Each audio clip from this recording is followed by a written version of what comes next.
Hall of Famer Glenn Allison.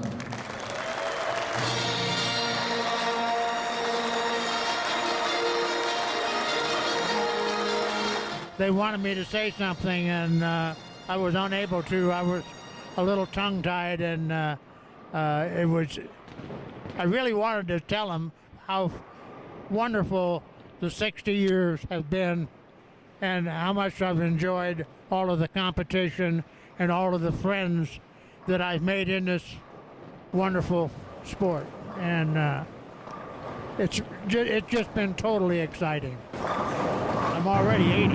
Welcome back, and as you can see from behind me, we are in La Habra at the La Habra Bowl. 313th frame lounge. That's almost like the 19th hole on the golf courses. This place is very important, let's say, in bowling history. This is where the first 900 was ever rolled. Now, it doesn't go without controversy, of course, and we'll get into that a little bit down the road. But we're going to go inside, and I'm going to show you around. This is a Guggenheim style, and I love her Guggenheim. I love a good Googie, as you know. I always say, show me a Googie. And here we are. We got the classic 1960s coffee shop here. We have Scotty's Pro Shop, the 13th frame, and over there is something to remember. We're going to walk over here, but we're going to go back to July 1st, 1982, where this would have been all a buzz. Look at that, a Marie calendars. You don't see those all that often anymore. But today we're going to talk about Glenn Allison. Now, one of my first videos on my channel, if you've ever seen it, thank you. I really appreciate it. That was back in the day when I started my channel a couple years ago. I came across this, and it's home of Glenn Allison's 900. Now, Glenn Allison was a pro bowler, and on the night of July 1st, 1982, he did one game, a 300, perfect game.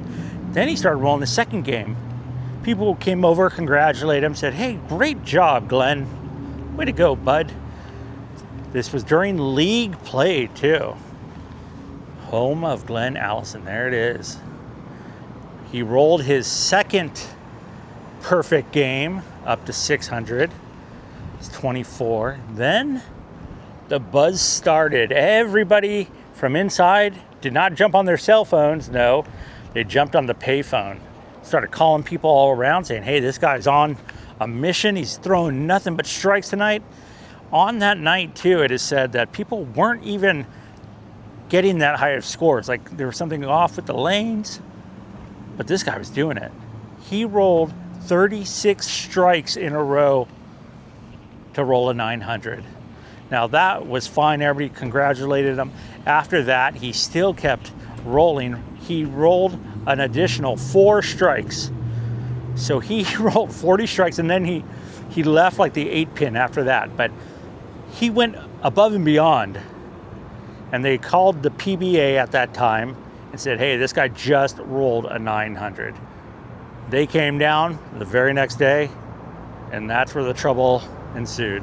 If you're ever looking for a movie to film and you're in film school or even a location scout and want something reminiscent of the San Fernando Valley or a Quentin Tarantino style bar, the 13th frame is it. And if they're open, I'll show you from the inside, because it is something crazy. So Glenn was born May 22nd, 1930. He just passed away October 7th, 2025. And he would still visit this bowling alley. He would be down here, he'd talk with people, he'd tell them about his 900 game. That was not his car, but I'm sure he did remember that. Now, it's important to say that thousands of people a year throw 300s, and to do that is still something pretty incredible. But the fact that he threw a 900, the first ever, has only been done, like I was saying, 42 times. That's remarkable. Could you imagine the pressure? This place must have felt like a powder keg ready to blow inside there. It is said that you could hear a pin drop because it was so quiet awaiting his next roll. And we're going to go inside and I'm going to show you the lanes that he threw this 900 on all the way back in 1982.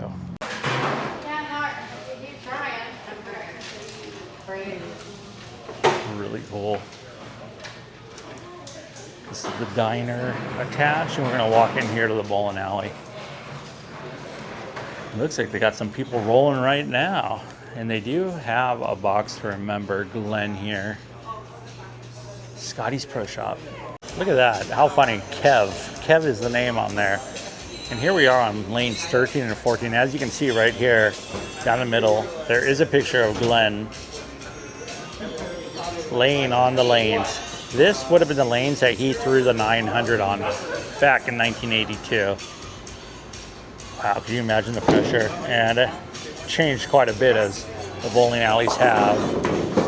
But this whole place, and I'll show directly behind me, the bricks are still the same. Still have benches here. Dang, this could even be from 1982 as well. Everybody watching Glenn attempt to make bowling history now. We're gonna look at the case behind us, and then we're gonna get into what happened when the Bowling Association came down. And well, as you can imagine, it's not good news. If I were to break Joe Norris's record and Bill Dorman, his 71-year record, I'd have to bowl 12 more years. That means I'd be 92. And I really don't think I'll make it that long. But I would, who knows, I might be fortunate enough. And then I would also have a chance to be the total pinfall leader if that happened. And right now I'm sixth in that situation, and I'm enjoying that immensely. It's just been a wonderful time. Just wanted to show the bar area here. She said no, but it's still, well, fairly early in the morning. But you can tell, like, not a whole lot has changed in here. They got the classic booths here. Threw a few flat screens on the wall. You got the lowered bar area. And then you got a karaoke and another room back there. But yeah, this really feels like it's been stuck in time. Love that. Follow this out to the ATM and to the bar. And beer, bonds, and bowling since 1960, the 13th frame. I read that wrong. It's not bonds, it's bands. Beer, bands, and bowling. You might need a bond if you have too much to drink. Okay, we're gonna step outside to get that. And directly outside, I think some people are probably grabbing a couple beers, and then they're like, Glenn's gonna do it. He's already thrown two. And there's the Hall of Fame trophy for the Habra. 300 bowl owners, management, and staff are proud to honor the bowlers of two associations. And there it is right there, the Bowler Journal, Glenn, Mr. 900. There's his ABC patches, and then it was the BPAA. There's the Glenn Allison, lane 13, 14, 300, 300, 300. Like I was saying, he threw 4 more strikes after that. Got a couple old pins there. The old Brunswick Customatic. And there's the scorecard sitting down below. And I guess those might be Glenn's shoes. It's nice that they remember him here. Okay, so here we are. And I want to make sure I get this right just because I don't want to misspeak. When Allison's string of 36 strikes was never sanctioned by the ABC, which claimed lane conditions were not in compliance with its rules at the time, the feat has garnered plenty of recognition, and Allison and the Habra Bowl have become inextricably linked. Allison spent years working behind the counter here, but they were saying that the lanes weren't oiled to the professional standards where he could have rolled the 900. They were saying there was either too much oil, not enough, Now, some of the stories that I was reading on this was a lot of the people that night weren't even throwing like decent strikes. Like they were having a really off night on the lane. So if anything, he was doing it at a more difficult time.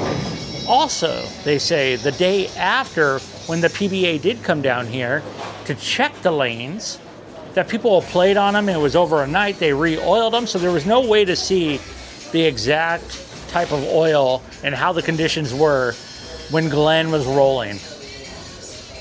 I say he did it. 900 goes to Glenn Allison.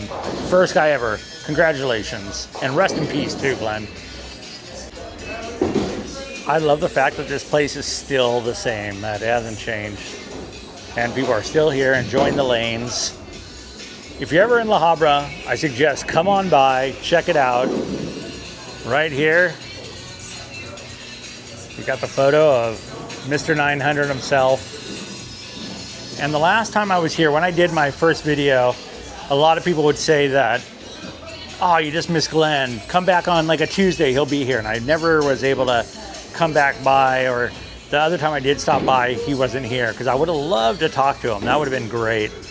But he is now buried in Riverside County Memorial Hospital Cemetery, across the street from March Air Force Base, which is right off the 215 freeway.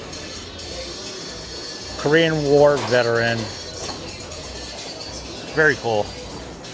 Look at this. I was just looking at this wall while this guy was wondering what the heck I'm doing here. But you know, these cinder block walls are something of the past.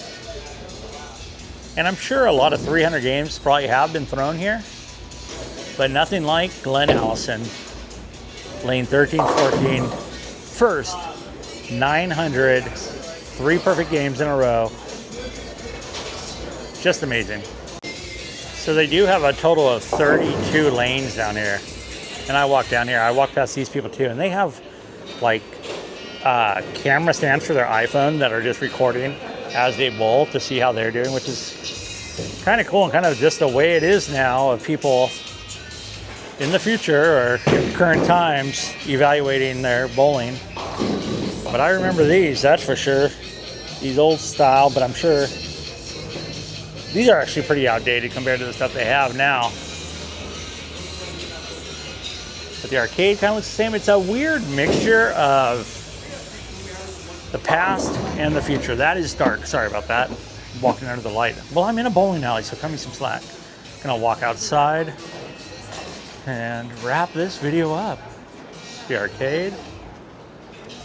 Now I thought about going down to Glenn's final resting place, but it is, from where I'm at in Orange County on a Saturday, kind of unheard of because it might only be about 40 miles, but that's gonna be about 2 hours. I'm not doing 2 hours, but the home of the 900, July 1st, 1982. At the time of filming this, it's July 18th, 2026. So it's been some time. Congratulations to Glenn. Dude, I don't care where you hit 36 strikes at in a row. That's a 900 in my book. That's just amazing. So if there's something I missed or something I should see out here, send me a comment. I always enjoy getting those. Otherwise, I have filming all weekend long. Going up to LA. Gonna look at some trains that I finally get to see tomorrow. Looking forward to it. Looking forward to doing my videos in the Philippines. With that being said, like this video if you like this video. Please consider subscribing. Hopefully I have earned your subscription. Otherwise, I will see you next time? Question mark? Bye-bye.